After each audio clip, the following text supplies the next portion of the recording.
just gently touching a series of embroidered dots. I love this. I mean, I love embroidery generally speaking, and cross stitch, and so this is particularly beautiful to me. I love the colors. This kind of corally red that is the most prominent color. It's the color of her bonnet and her ribbon and some of the threads in her hair, along with, I think, her eyebrow color and the top of her lip color. And then it's paired with this much more peachy color and a kind of darker mint color, sky blue, this almost mustardy yellow, and then kind of daffodil yellow, and it's just so beautiful. And the spine has a similar Emma,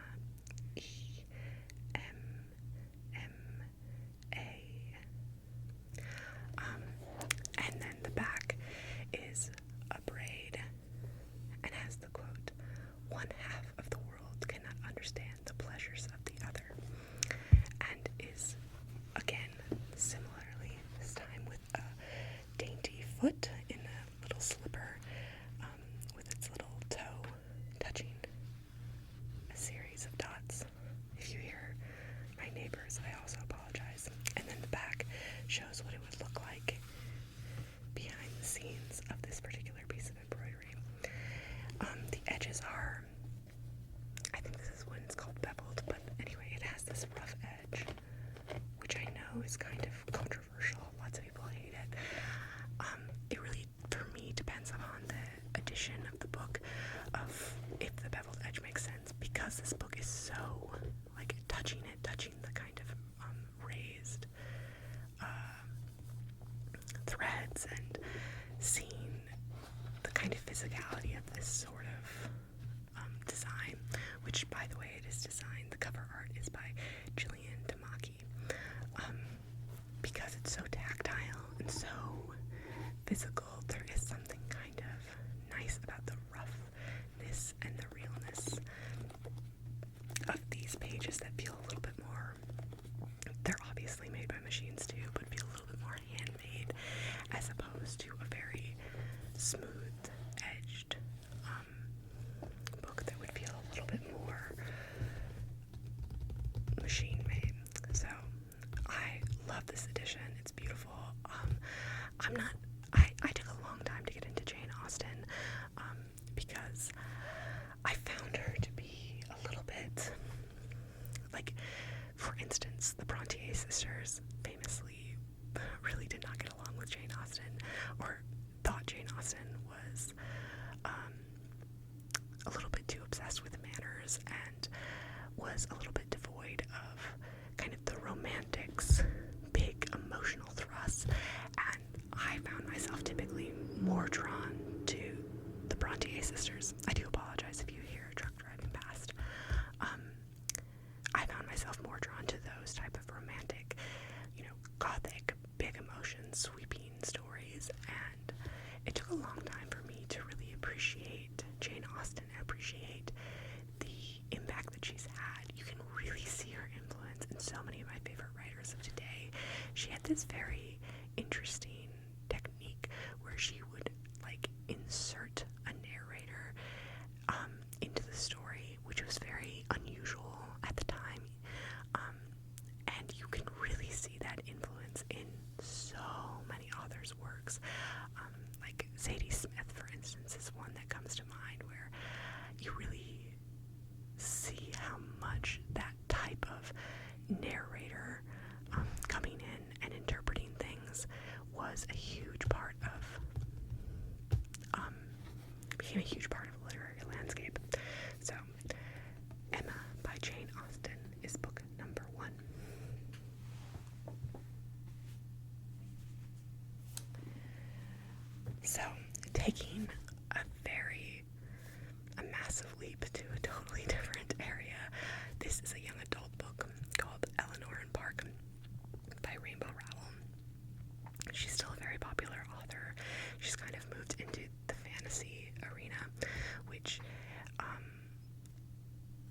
honestly, all power to her. I hope she's super happy. It's just not I love fantasy books. I just have found that her interpretations of fantasy books and her world building is not my particular cup of tea.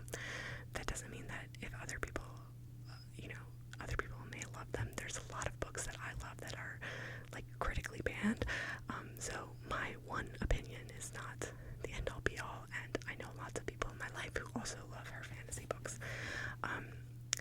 But yeah, so she wrote this YA book. This is a special edition that a friend got me.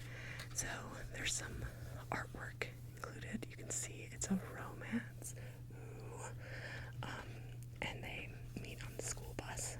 So that's that drawing, and it is a signed edition with rainbow. I don't really care that much about signed stuff. It was just a very nice thing for a friend to get me, but I'm not it's not super necessary for me. Here's Rainbow Rowell, cutie patootie, and then this is some more artwork. So, and this says, "Follow me down the rabbit hole." So, the reason why I feel like this book has some ASMR vibes is because it is,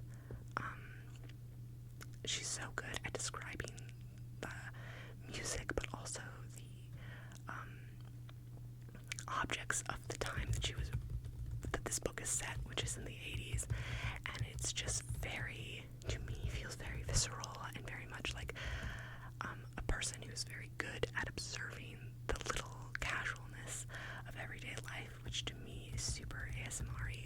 I am going to read a couple passages from other books that I see that I'm going to show you, but this book, wow, I don't have any passages that I'm going to read for you because I just flipping through, couldn't find an immediate thing that sprung to mind, much like the Emma book. I was primarily concerned about the cover, excuse me. I thought that this book was just something that should be included on the list, and I thought the colored inside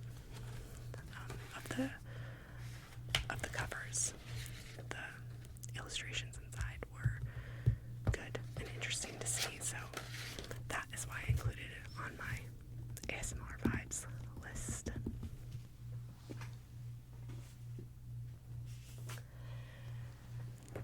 The next book that I am going to go through with you is Madame Bovary by Gustave Flaubert. Now, I have a lot of feelings about this book, namely how much I love it. It's definitely a not safe for work book if you're someone who's, not into themes of infidelity and sex and lust and all that stuff. This would not be the book for you. But one of the reasons why this book, and in particular most of Flaubert's work, is so ASMR-y to me, is that he was obsessive about language. He was obsessive about the flow and the way things sounded, and he would just spend, all day trying to figure out the best way to formulate a sentence. He quite famously said that if he wrote a page in a week, that was a good writing week for him. So he didn't really get acclaim in his time, but he did get acclaim after his passing. But it is also one of the reasons why Flaubert is so tricky to translate. I really love this translation in particular. Admittedly, it is the translation that I first read it, and also the translation that my professor recommended, so I'm partial to it for those reasons. But I will say, I'm going to read a quote from you that is my favorite quote from the book, and there's a lot of other translations that I've read that I have found to be rather disappointing. Some parts of them I like or are interested in, but some of them are very interesting translations, and I'm not sure how I feel about them. So, this is my favorite quote. I'm not going to give you the full context because I don't want to ruin it, and excuse my annotations because this is my college edition, so I was taking notes for class, but we're going to start down here.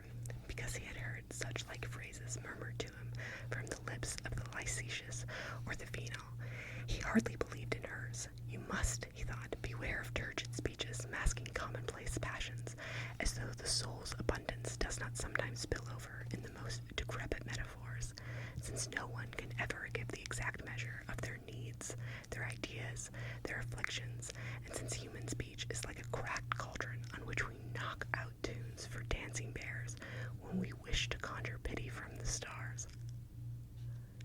You can't see my face, but I'm making a face. One of the reasons why I love that is it's just so evocative, and the image is so visceral and vibrant to me.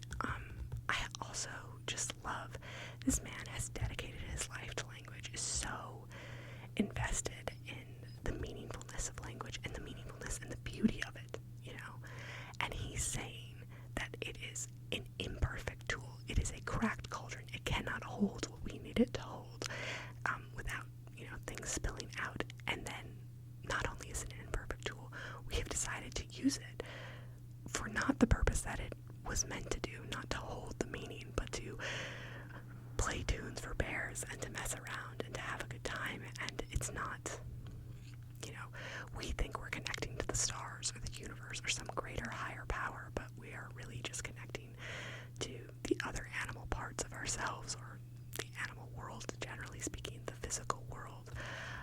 And this was, I don't know, to me it's a pretty revolutionary concept, because if you think about language in Western cultures, I can't speak, I don't really have like a solid grasp of the literary traditions of a lot of other countries and continents, like African literature or Asian literature or indigenous literature. When I'm speaking of Judeo-Christian Western culture, it's pretty revolutionary, because it's, for a long time that was the thing that separated man from beast, was the ability to use language, and that was, used as an argument of man's superiority. And even if you think about the Bible and the idea of God's tools being words, famously it's referenced throughout. It starts in Genesis. Let there be light, and then there was light. The word and the object are one. He says that it will exist, and thus it exists. That's how powerful language is.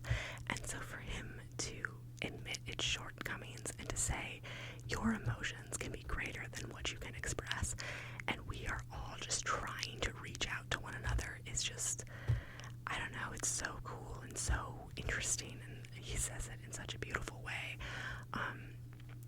But what I was going to say about the translation is that this word cauldron, in French it is cauldron as well, but many people translate it as kettle, which I think is because it's more of, it might be a sound thing, but although cauldron and kettle, I don't know, it's very similar, kind of harshy,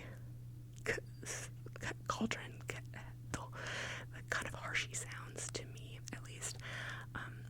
But one of the other things is that I think cauldron, what he means here is like a pot, like that you would have over a, that you would hang from, some sort of stick or something over a fire.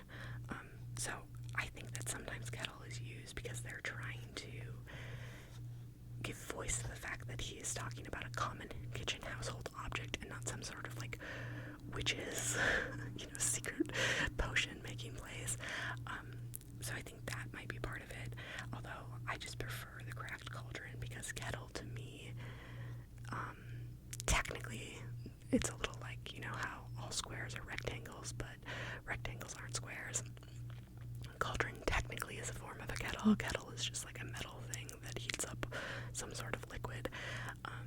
But just based upon our common knowledge these days, like a cracked kettle and a cracked cauldron are just very different images in my mind. And so I would prefer this particular translation.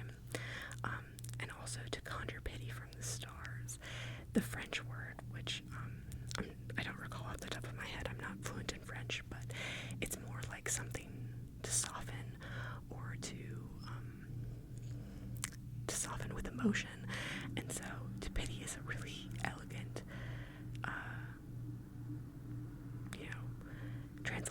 think sometimes people use move, like you find something very moving, so they'll use like to conjure, to move the stars, you know, when we wish to move the stars instead of to conjure pity from the stars. It's just it's a lovely book. I highly recommend it. I really do apologize if you're hearing someone going in and out of the doors. I'm trying my best to, I don't know if it's better to draw attention to it and then apologize, or if it's, you know, I'm just trying out to see what will be the best and what will work the best and what will make the highest quality videos. But yes, the reason why I chose this for an ASMR vibes book is because it is so obsessed with language and the ways things sound, and to me that is high ASMR, you know.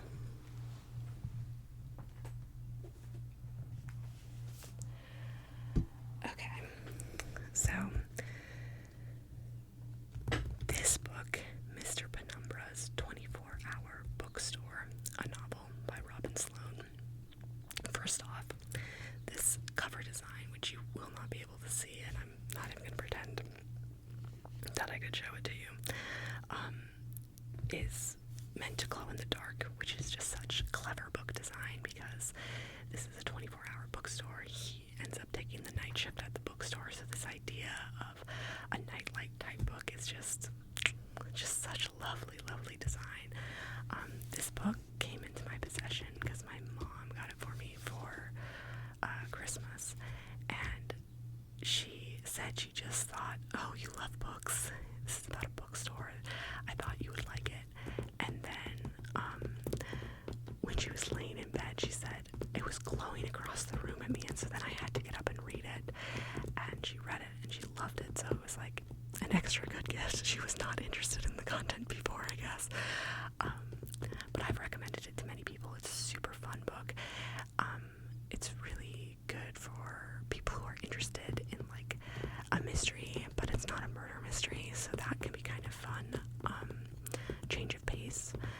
And the reason why I think that this is such a good book is it's so interested in objects and things and the kind of minutia of life. I just was flipping through it and pulled a passage. This is not the most ASMR-y passage, but I thought it would give an idea of the type of writing that made me think this is ASMR-y. So it's over here. It says, "The kitchen, Ashley's sanctum sanctorum. I tread lightly in the kitchen. I prepare meals that are easy to clean up, like pasta and Pop-Tarts. I do not use her fancy microplane or her complicated garlic press. I know how to turn the burners on and off, but not how to activate the oven's convection chamber, which I suspect requires 2 keys, like the launch mechanism on a nuclear missile. Ashley loves the kitchen. She's a foodie, an Epicurean. She's never prettier or more android perfect than on weekends, cooking a fragrant risotto in color-coordinated apron with her hair tied and a blonde knot on top of her head. Matt could have done his first project up in the attic or in the small scrubby backyard, but no, he chose the kitchen. This was during my post-New Bagel period of unemployment, so I was there to watch it happen. In fact, I was leaning in closer, inspecting Matt's handiwork, when Ashley appeared. She was just home from work, still dressed in J. Crew carbon and cream. She gasped. Matt had a huge Pyrex cauldron. Cauldron again. Set up on the stove, and inside there was a slow-churning mixture of oil and dye. It was heavy and highly viscous, and with a slow application of heat from below, it was curling and blooming in slow motion. The kitchen lights were all turned off, and Matt had 2 bright arc lamps set up behind the cauldron. They shone through and cast red and purple shadows that spun across the granite and the travertine. Sorry. So, yeah, it is a book about a man who is working in Silicon Valley. He loses his job and he gets hired at this incredibly unusual bookstore, and he tries to figure out what is going on with Mr. Penumbra and also with the people who are the patrons of this bookstore. And it's just super fun, super light reading.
finish out another graphic novel. This is what I would recommend if you are interested in comics, but you don't have any background in it, or you find it kind of overwhelming to look at. And this is called Understanding Comics: The Invisible Art, Scott McCloud. This is just amazing. Like, I really feel like this changed the way that I read and think about comics, and even how I think about language. It's very accessible in my viewpoint, and super, super interesting. So, if you're not interested in comics, this is obviously not the book for you. It probably won't be interesting, but I find the way he wrote about this just so accessible and so fascinating. And he talks about one of the reasons why comics are oftentimes harder to read than novels or watching a movie, watching a film. It is because of how we process things.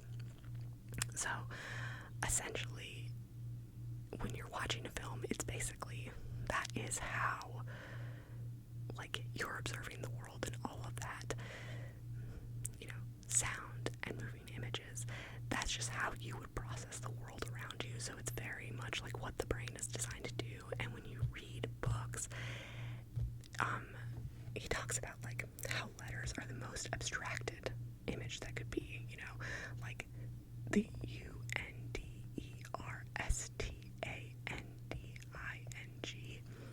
There's nothing inherently about this word that evokes the meaning of it. There's nothing about these particular letters or anything that is somehow inherent to the concept of understanding.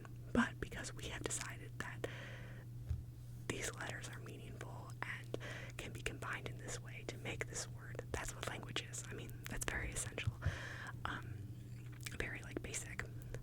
But what you don't think about, because we're so used to language, is that this is an incredibly abstracted image. So we are switching back and forth between this incredibly abstracted image to something very much more literal, like this guy just standing here, which is, just a very literal picture. It's cartoonish, so it's not on the photorealism side. Like, if you're thinking of, like, a scale of the most abstracted, which would be letters, to the least abstracted, which would be a photo, this falls more on the side of least abstracted, but is not, a photorealistic. It's a cartoon. And so when your brain is switching back between this incredibly abstracted language and this very literal language, it just takes more